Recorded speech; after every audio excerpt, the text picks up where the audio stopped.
Members of BFW, what is up? This is Pepto Bismol casting you only the greatest hits from our war versus Maine or Blaine, Canada. Excuse me. Here we have, as we rolled down, there were some really impressive hits by our Town Hall 9s, specifically beav and Bubachowski. But here we go with beav, a member who's finally come back to war, loading out with a gohowi against, a fairly high Town Hall 9. You'll notice that his point defense structures are not as high. Cannons and archer towers aren't exactly there, but still a terrifying base. And the most important thing here is base design. He's got a lot of double giant bombs. I think the non-max wizard towers kind of work in his favor, but still, this is far from an easy 3-star. Let's take a look. Here we go. We've got the clan castle pole. Balloon dragon, and as we've seen, again, don't be afraid of double poison. You got plenty of time. Here we see the replay lasts 3 minutes 30 seconds, and so we really see beav using all of his time to get a 3-star on this base. All right, clan castle going down.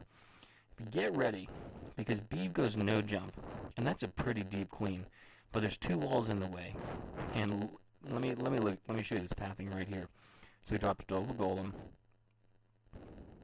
really good stuff. The wall breaker should come in at some point. Nope, just wizards.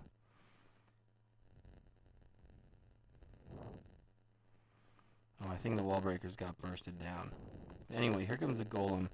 The king placement is perfect. He goes right into that wall, the broken wall spot, goes right for the queen and spangs her down. I mean, that was really the crux of the hit. He goes no jump, saves himself a heal, and is able to get the greatest king placement I have ever seen. Again, this is a high skill hit, and he knew exactly what he was doing with that king. That was absolutely perfect. He knows the king pathing. The king will prioritize the queen over other targets. And so, again, beautiful play. There you see his hogs get deployed, probably the 1 or 2 o'clock spot. As they continue to circle around, he's able to do tons of damage here.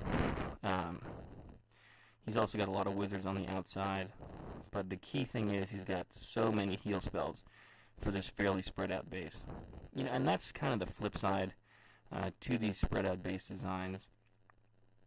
Basically, you can't focus with your point defenses as well as you'd like.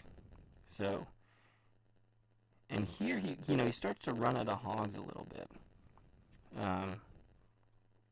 Certainly the spring traps take their toll, and but thankfully, he's able to save enough of a hog core, and heal at the end to really be able to kill the king, and all the point defense structures are down.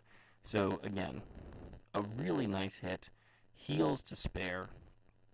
I kind of thought things were almost done with that double giant bomb slot on the right side that you can see there, but he's able to work around it, play through it, and it doesn't actually trigger at the same time. So another thing to keep in mind with your double giant bomb spots, you want the hogs to stick on a defensive structure as opposed to kind of blowing by. Sometimes you don't get the full effect of a double giant bomb. And of course, guessing this base, you can probably assume the other double giant bomb spot is on the equivalent side, on the other side of the base. But again, really tough hit, really difficult base to crack. Great king placement, and overall, a well-deserved 3-star by beav. Alright, now let's speed this one up. There goes the builder hut. Good hunt, everybody. Pepto out.